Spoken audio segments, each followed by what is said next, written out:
आज हम संत Thomas Aquinas के राजनीतिक विचारों के बारे में आपको महत्वपूर्ण जानकारी देना चाह रहे हैं।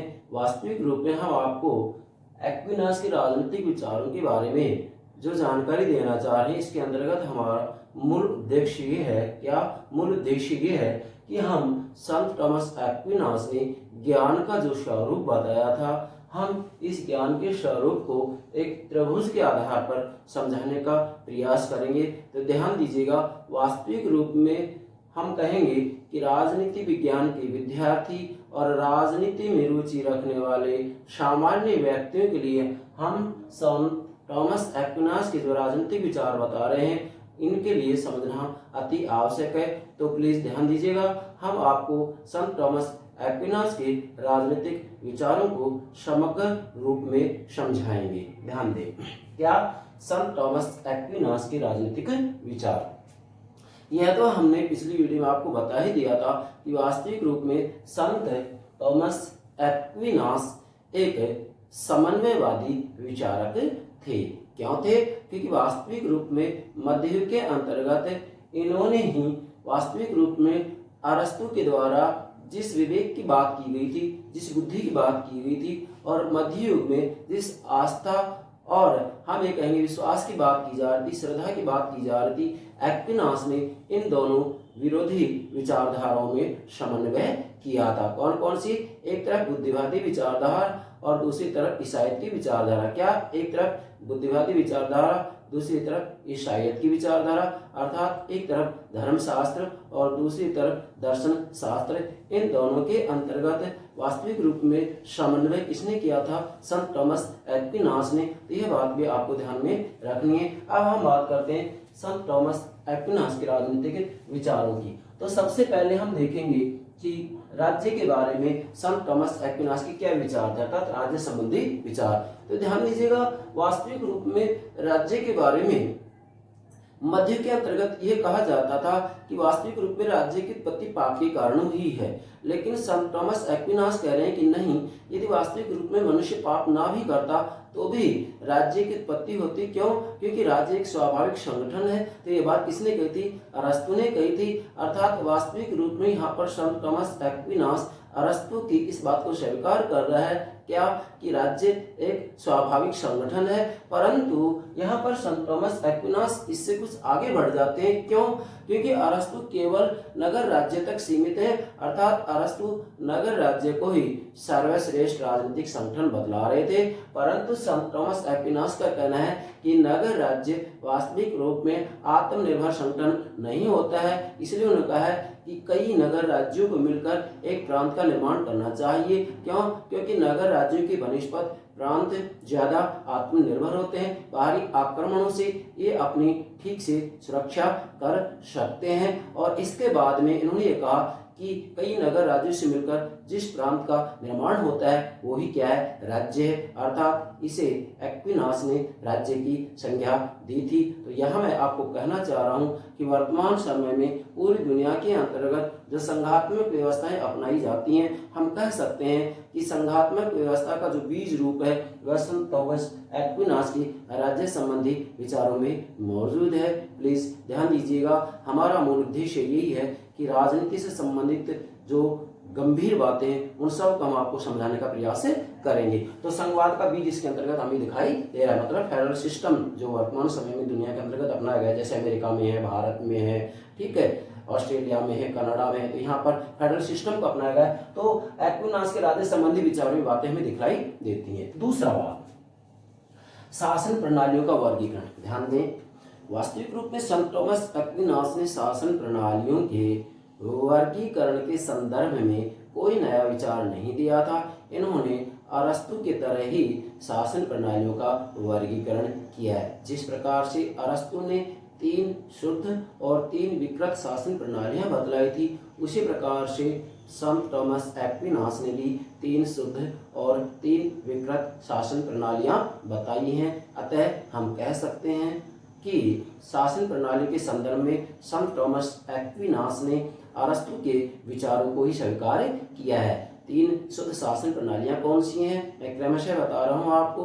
राजतंत्र, कुलीन तंत्र और संयत प्रजातंत्र। विकृत कौन सी हैं? निरंकुश तंत्र, धनिक तंत्र और भीड़ तंत्र। तो तीन शुद्ध होगी और तीन विकृत होगी, कुल 6 प्रणालियां होगी। यही बातें अरस्तु ने की हैं और यही वर्गीकरण संत थॉमस एक्विनास के द्वारा किया गया है। इसलिए हम कह सकते हैं कि वर्गीकरण के अंतर्गत एक्विनास ने अरस्तु का ही अनुसरण किया है। ध्यान दीजिएगा, मैं आपको कहना चाह रहा हूं, मैंने आपको पिछली वीडियो के अंतर्गत बता भी दिया था अरस्तु के संवैधानिक वर्गीकरण के अंतर्गत कि वास्तविक रूप में अरस्तु के बाद में जितने भी वर्गीकरण किए गए वास्तविक रूप में उन सभी के ऊपर किसी न किसी रूप में अरस्तु के विचारों का प्रभाव रहा है। तीसरा, शासक के कर्तव्य, अर्थात एक्विनास शासक के कर्तव्य के बारे में क्या कहते हैं? ध्यान दीजिएगा, एक्विनास का कहना है कि वास्तविक रूप में एक शासक जो होता है उसको राज सत्ता एक अमानत के रूप में मिली है। किसके रूप में मिली है? अमानत के रूप में मिली है। इसलिए उस अमानत का प्रयोग जन कल्याण के लिए करना चाहिए। यही बात किसी न किसी रूप में घुमा फिराकर अरस्तु ने भी कही थी। अगली बात क्या है? सरकार के कार्य। सरकार के कार्य के बारे में क्या कह रहे हैं कि वास्तविक रूप में सरकार का कार्य ये होना चाहिए कि उसे जनसंख्या के ऊपर किसी न किसी रूप में नियंत्रण रखना चाहिए, उसकी अपनी मुद्रा पद्धति होनी चाहिए, वहां पर वास्तविक रूप में अपराधों को दंड देने के संदर्भ में कानून की व्यवस्था भी होनी चाहिए, वहां वास्तविक रूप में सरकार के द्वारा जन कल्याण से संबंधित कार्य भी किए जाने चाहिए। तो एक्विनास ने सरकार के जिन कार्यों का उल्लेख किया है, हम कह सकते हैं कि आधुनिक समय में किसी न किसी रूप में एक्विनास ने सरकार के जो कार्य बतलाए उनसे हमारी सरकारें किसी न किसी रूप में प्रत्यक्ष या अप्रत्यक्ष रूप में प्रभावित हो रही है। ये सरकार के कार्य होगा। अगला क्या है? संपत्ति संबंधी विचार। ध्यान दीजिएगा, संत थॉमस एक्विनास वास्तविक रूप में संपत्ति को स्वाभाविक बतला रहे हैं। इनका कहना है कि संपत्ति युगों से व्यक्ति के आकर्षण का केंद्र रही है, इसलिए व्यक्ति के पास संपत्ति होनी चाहिए। अर्थात इन्होंने व्यक्तिगत संपत्ति का समर्थन किया है, लेकिन वास्तविक रूप में उपयोग के बारे में यह संपत्ति के सम्मिलित प्रयोग की बात करते हैं, मतलब सामूहिक रूप में इसका प्रयोग होना चाहिए। ये बात थोड़ा आगे बताते हैं। अगला क्या है? दास्ता। देखो, संत थॉमस एक्विनास वास्तविक रूप में अरस्तु की तरह ही दास्ता का समर्थन करते हैं। क्यों करते हैं? इनका कहना है कि वास्तविक रूप में जो सैनिक हैं वो बंदी बनाए जाने के डर से क्या करेंगे फिर वो कि युद्ध ईमानदारी से लड़ेंगे। क्यों? कि उनको भय रहेगा, डर रहेगा कि युद्ध में हम यदि पराजित हो गए तो हमें दास बना लिया जाएगा। अतः हम कहेंगे कि एक्विनास ने भी अरस्तु की तरह ही दास्ता का समर्थन किया है। चलिए आगे, शाबाश। राज्य तथा चर्च संबंधी विचार। राज्य तथा चर्च संबंधी विचार को हम यहाँ एक्विनास के ज्ञान स्वरूप के सिद्धांत के आधार पर अलग से भी आपको समझाएंगे, लेकिन यहाँ एक बिंदु के रूप में बताना चाह रहे हैं हम कि संत थॉमस एक्विनास वास्तविक रूप में राज्य तथा चर्च के बारे में अपने विचार दे रहे हैं। और एक्विनास का कहना क्या है कि वास्तविक रूप में हम देखें तो अरस्तु के द्वारा केवल एक सुख की बात की गई थी, लौकिक सुख की, लेकिन एक्विनास कह रहे हैं कि व्यक्ति के 2 सुख होते हैं, लौकिक और पारलौकिक सुख। तो लौकिक सुख की प्राप्ति राज्य के द्वारा कराई जाती है, पारलौकिक सुख की प्राप्ति चर्च के द्वारा कराई जाती है। अब वास्तविक रूप में लौकिक सुख गौण होता है, पारलौकिक सुख मुख्य होता है, इसलिए राज्य के बनिस्पत चर्च सर्वोच्च होगा। अर्थात जो पारलौकिक सुख है वो लौकिक सुख से उच्च है, इसलिए चर्च राज्य से उच्च है। इसी कारण हम कहेंगे कि एक्विनास ने राज्य के बनिस्पत चर्च को श्रेष्ठ संगठन बतलाया है, चर्च को श्रेष्ठ माना है। यह बात आपको ध्यान में रखनी है। अगला क्या है? सबसे महत्वपूर्ण कानून संबंधी विचार। अर्थात एक्विनास ने कानून के बारे में अपने क्या विचार दिए, तो ध्यान दीजिएगा। यहाँ पर संत थॉमस एक्विनास जब कानून की परिभाषा देते हैं तो कानून की परिभाषा के अंतर्गत विशेषकर 2 विचारधाराओं का समन्वय करते हैं, अरस्तु और रोमन विचारधारा। अर्थात अरस्तुवाद और रोमनवाद का समन्वय करते हैं। क्यों? क्योंकि अरस्तु तो क्या कहते हैं, कानून बुद्धि का परिणाम है, कानून बुद्धि का परिणाम है। रोमन विचारधारा क्या मान रही थी कि वास्तविक रूप में कानून व्यक्ति विशेष की इच्छा की अभिव्यक्ति के साधन के रूप में है। क्या? व्यक्ति विशेष की इच्छा की अभिव्यक्ति के साधन के रूप में है। अब जो संत थॉमस एक्विनास है वो क्या करते हैं कि इन्होंने कानून की परिभाषा में दोनों बातें जोड़ दी हैं। अर्थात ये क्या कह रहे हैं कि कानून बुद्धि का परिणाम है, इसी के साथ में व्यक्ति विशेष की इच्छा की अभिव्यक्ति के साधन के रूप में भी है। अर्थात इन दोनों का समन्वय कर देते हैं। कौन? संत थॉमस एक्विनास। प्लीज ध्यान दीजिएगा, बहुत महत्वपूर्ण बात है। यहाँ पर संत थॉमस एक्विनास अरस्तुवाद और रोमन विचारधारा का समन्वय कर रहे हैं। किस बारे में? कानून की परिभाषा के बारे में। ये बात आपको विशेष ध्यान में रखनी है कंपटीशन के लिहाज से। इसी के साथ में जिन लोगों की वास्तव में राजनीति में रुचि होती है उनको भी इसकी जानकारी विशेष रूप में होनी चाहिए। मेरा मूल उद्देश्य न केवल परीक्षा से संबंधित बातें बताना है, बल्कि मैं सामान्य रूप में ऐसी जानकारी देना चाह रहा हूं कि वास्तविक रूप में जिन लोगों की राजनीति में रुचि है, व्यवहारिक राजनीति में रुचि है, उनको इसकी जानकारी मिले, इसलिए मैं यह वीडियो बना रहा हूं। तो ध्यान दें। अब संत थॉमस एक्विनास के कानून संबंधी विचारों को हम समझे। कानून का अर्थ हमने बता दिया है कि अरस्तु और रोमन दोनों विचारधाराओं का समन्वय कर रहा है। अब जो एक्विनास है कानून के 4 प्रकार बतला रहा है। ध्यान दीजिएगा, कानून के कितने प्रकार बता रहा है? 4 प्रकार बतला रहा है। कौन कौन सा? शाश्वत कानून, नोट करें, शाश्वत कानून नंबर 1, दूसरा प्राकृतिक कानून, तीसरा मानवीय कानून और चौथा क्या है? दैवीय कानून। पुनः दोहरा रहा हूं, पहला शाश्वत कानून, दूसरा प्राकृतिक कानून, तीसरा मानवीय कानून और चौथा दैवीय कानून। अब जो शाश्वत कानून है वास्तविक रूप में हम देखें तो शाश्वत कानून ही एक ऐसा कानून है जिसके द्वारा वास्तविक रूप में सृष्टि का संचालन किया जाता है। अब सृष्टि का संचालन किया जा रहा है तो उसके बाद में किसकी बात आती है? प्राकृतिक कानून की। किसकी बात आती है? प्राकृतिक कानून की। तो वास्तव में जो शाश्वत कानून है वह प्राकृतिक कानून में अभिव्यक्त होता है। किसमें होता है? प्राकृतिक कानून में अभिव्यक्त होता है। प्राकृतिक कानून से व्यक्ति को अच्छे और बुरे, भले और बुरे का ज्ञान होता है। किससे? प्राकृतिक कानून से। अब जो ये प्राकृतिक कानून है वो क्या है? शाश्वत कानून के अनुरूप होता है। इसके बाद में तीसरा क्या? मानवीय कानून। मानवीय कानून किसके अनुरूप होता है? प्राकृतिक कानून के अनुरूप होता है। मानवीय कानून किसके अनुरूप होता है? प्राकृतिक कानून के अनुरूप होता है। मानवीय कानून का मतलब क्या है कि वास्तविक रूप में व्यक्ति विशेष के द्वारा, व्यक्ति की संस्थाओं के द्वारा जो कानून बनाए जाते हैं वो मानवीय कानून होते हैं। अर्थात ये सकारात्मक विधियां होती हैं। इन विधियों का यदि उल्लंघन किया जाता है तो दंड की व्यवस्था भी की जाती है। क्या?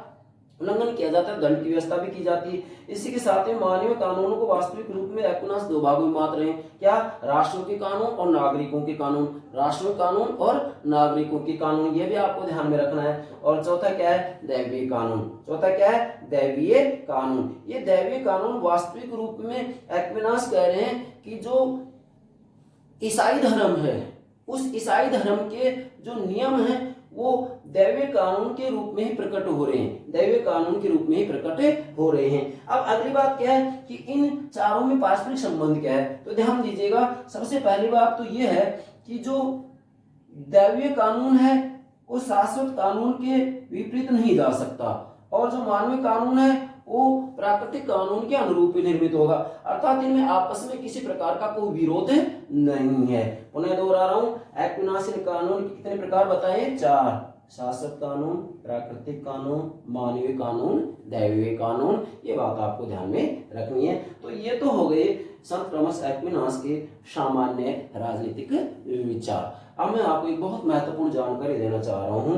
क्या? संत थॉमस एक्विनास के ज्ञान के स्वरूप का सिद्धांत। ये बात इसकी समझ में आ जाती है, पूरा एक्विनास समझ में आ जाएगा। प्लीज ध्यान दीजिएगा, ये बात वास्तविक रूप में लोग बतलाते ही नहीं है। हमने यहाँ विशेष प्रयास किया है कि हम सभी विचार को किस रूप में समझाएं जिससे कि विद्यार्थी, सामान्य पाठक ठीक से इसको समझ सके। राजनीति में जो रुचि रखने वाले व्यक्ति हैं वो ठीक से समझे। तो ध्यान दीजिएगा, अब क्या है? एक्विनास के ज्ञान के स्वरूप के सिद्धांत को हम एक त्रयोदश के आधार पर समझाने का प्रयास करेंगे। ये बात तो क्लियर हो गई है कि संत थॉमस एक्विनास क्या है? समन्वयवादी विचारक। क्या है? समन्वयवादी विचारक। अर्थात संत थॉमस एक्विनास की पद्धति क्या है? समन्वयवादी। क्या है? समन्वयवादी। मतलब दो विरोधी सिद्धांतों में, दो विरोधी तत्वों में इन्होंने समन्वय किया है। किस किस में? अरस्तु के समय में जो वास्तविक रूप में विवेक की बात की जा रही थी कि बुद्धि से सत्य का पता लगाया जा सकता है, तो एक्विनास उसने एक बात जोड़ दी है। क्या जोड़ दी है कि ठीक है, बुद्धि से सत्य का पता लगाया जा सकता है, लेकिन अंतिम सत्य का पता तो केवल श्रद्धा और विश्वास से लगाया जाता है, जो कि ईश्वर का क्षेत्र है। इसका है ईश्वर का क्षेत्र है। अब ध्यान देंगे, यहाँ एक्विनास ज्ञान के स्वरूप को समझाते हुए सबसे पहले कह रहे हैं कि हम इसको त्रिभुज के आधार पर स्पष्ट करेंगे। तो यहाँ इस त्रिभुज का जो आधार है किसको मान रहे हैं, ये भूगोल, जीव विज्ञान और खगोल शास्त्र के ज्ञान को। क्या? भूगोल, जीव विज्ञान, खगोल शास्त्र के ज्ञान को आधार मान रहे हैं, बॉटम मान रहे हैं। इसके बाद में इसका जो मिडल लेवल है वो क्या है? दर्शन या विवेक है। क्या है? दर्शन या विवेक है। और टॉप लेवल किसको मान रहे हैं? धर्मशास्त्र को मान रहे हैं, अर्थात आस्था को। तो इससे ये बात स्पष्ट हो रही है कि देखो, संत थॉमस एक्विनास का कहना है कि आधार तो भूगोल, जीव विज्ञान, खगोल शास्त्र इत्यादि जो विषय है वो साधनिक रूप में है, लेकिन इसके बाद में जो मिडल लेवल होता है, मतलब ज्ञान का स्वरूप है, ज्ञान का लेवल बता रहे हैं कि जो मिडल लेवल है इसमें क्या आएगा? दर्शन आएगा, विवेक आएगा, दर्शन शास्त्र आएगा। क्या आएगा? दर्शन शास्त्र आएगा, विवेक आएगा। और जो टॉप लेवल है उसमें क्या आएगा? धर्मशास्त्र, आस्था आएगा। तो इससे भी ये बात स्पष्ट हो रही है कि वास्तविक रूप में संत थॉमस एक्विनास दर्शन या विवेक का विरोध नहीं कर रहे हैं।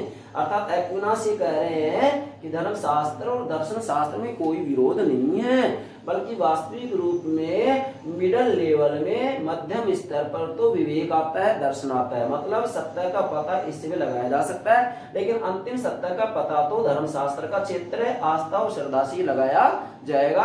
इसलिए इससे भी बात स्पष्ट हो रही है कि संत थॉमस एक्विनास श्रेष्ठ किसको बतला रहे हैं? धर्मशास्त्र को बतला रहे हैं। इसका मतलब चर्च को ही श्रेष्ठ मान रहे हैं, पोप को ही श्रेष्ठ मान रहे हैं। ये बात आपको विशेष ध्यान रखनी है, समझना है। तो इसलिए अब यहाँ हम मूल बात ये देखेंगे कि वास्तविक रूप में संत थॉमस एक्विनास धर्मशास्त्र और दर्शन शास्त्र में क्या कर रहे हैं? समन्वय कर रहे हैं, अर्थात आस्था और विवेक में समन्वय कर रहे हैं। भाई ये आस्था और विवेक में जो समन्वय कर रहे हैं वही तो इनका समन्वयवादी विचारधारा है, वही तो इनकी समन्वयवादी पद्धति है।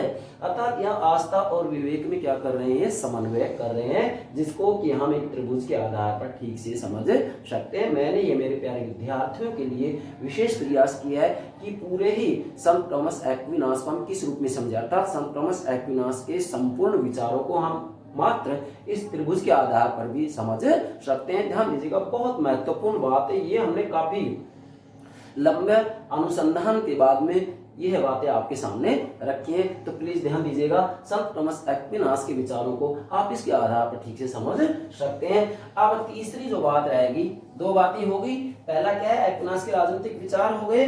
दूसरी बात क्या होगी इसकी, यहाँ पर ये जो ज्ञान के स्वरूप का सिद्धांत दिया है वो क्लियर हो गया। और तीसरी बात क्या आएगी कि संत थॉमस एक्विनास का मूल्यांकन। ठीक है, किसी भी विचार विशेष के विचारों को समझना हो तो उसका मूल्यांकन अवश्य किया जाना चाहिए। तो यहाँ में कहेंगे कि वास्तविक रूप में दार्शनिक विचारधारा में विशेषकर इनकी तीन मुख्य विशेषताएं हैं, तीन मुख्य विशेषताएं जिसके आधार पर एक्विनास के विचारों का मूल्यांकन कर सकते हैं। नंबर एक क्या है? राजनीति के क्षेत्र में अरस्तु के विचारों का पुनर्जीवन किया है। क्या? पुनरुज्जीवन किया है। अर्थात वास्तविक रूप में राजनीति के क्षेत्र में संत थॉमस एक्विनास ने अरस्तु के विचारों को स्थान दिया है। जब मध्ययुग के अंतर्गत वास्तविक रूप में चारों तरफ हम ये कहेंगे कि चेतना नहीं थी बल्कि जड़ता थी, ऐसी स्थिति के अंतर्गत हम ये पाए क्या कि वास्तविक रूप में संत थॉमस एक्विनास के द्वारा ही अरस्तु के द्वारा जो विवेक से संबंधित बातें की गई थी उनका प्रयोग किया गया था। हम कह सकते हैं कि वास्तविक रूप में सबसे पहले संत थॉमस एक्विनास के विचारों के माध्यम से ही अरस्तु पुनर्जीवित हुआ है। अरस्तु पुनर्जीवित हुआ है, इसलिए पहली विशेषता क्या है? राजनीति के क्षेत्र में अरस्तु के विचारों का पुनरुज्जीवन किया है। देखो, वास्तविक रूप में अरस्तु का कहना यह था कि हम अपने विवेक से अपने लिए, मतलब मानवों के लिए व्यवस्था का निर्माण कर सकते हैं। लेकिन यहाँ एक्विनास इससे आगे बढ़ जाते हैं कि व्यवस्था की स्थापना, निर्माण तो कर सकते हैं, परंतु वास्तविक रूप में इससे भी ऊपर का एक क्षेत्र है, वो कौन है? धर्मशास्त्र है, ईश्वर है, चर्च है, पोप है। क्लियर? दूसरी इसकी जो विशेषता है वो क्या है? अरस्तु और ऑगस्टाइन के विचारों में समन्वय स्थापित किया। ये बात मैं आपको बार बार कर रहा हूँ, मूल बात तो यही है कि इसका दूसरा जो विशेषता है वो क्या है मूल्यांकन में? कि वास्तविक रूप में संत थॉमस एक्विनास अरस्तु और ऑगस्टाइन के विचारों में समन्वय स्थापित करता है। कैसे? क्योंकि अरस्तु विवेक की बात करते हैं, अर्थात उनका कहना है कि बुद्धि से वास्तविक रूप में मानवों के लिए व्यवस्था स्थापित की जा सकती है, और ऑगस्टाइन कह रहे हैं कि नहीं भाई, अंतिम सत्य का पता तो केवल विश्वास से ही लगाया जा सकता है, श्रद्धा से ही लगाया जा सकता है। अब क्या किया है एक्विनास ने?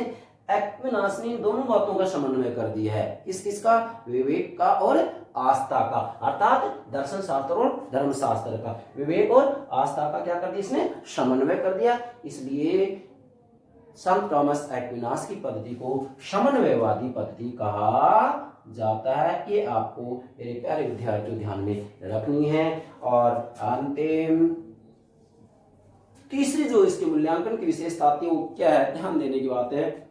यूनानी, रोमन और मध्यकालीन धर्माचार्यों के विचारों का सम्मिश्रण किया है। यूनानी मतलब अरस्तु, अर्थात अरस्तु के विवेक को स्वीकार कर रहे हैं। और रोमन के अंतर्गत यहाँ ये बात आ गई कि रोमन जो लोग थे वो क्या करे थे कि कानून व्यक्ति विशेष की इच्छा की अभिव्यक्ति के साधन के रूप में, तो एक्विनास इसको भी स्वीकार कर रहे हैं। और मध्यकाल के अंतर्गत वास्तविक रूप में जिस श्रद्धा की, विश्वास की बात की जा रही थी उसको भी संत थॉमस एक्विनास ने स्वीकार किया। इसका मतलब संत थॉमस एक्विनास ने यूनानी विचारधारा, रोमन विचारधारा और मध्यकाल में जो ईसाईयत की विचारधारा थी इनका सम्मिश्रण किया है, समन्वय किया है। यही संत थॉमस एक्विनास की देन है। अतः हम कह सकते हैं कि वास्तविक रूप में मध्य युग के अंतर्गत जब चारों तरफ जड़ता व्याप्त थी, चारों तरफ पूर्ण रूप में अंधकार फैला हुआ था, जिसे कि अंधकार का युग भी कहा जाता है, ऐसी स्थिति में ज्ञान के प्रकाश की किरणें फैलाने का कार्य संत थॉमस एक्विनास ने अरस्तु के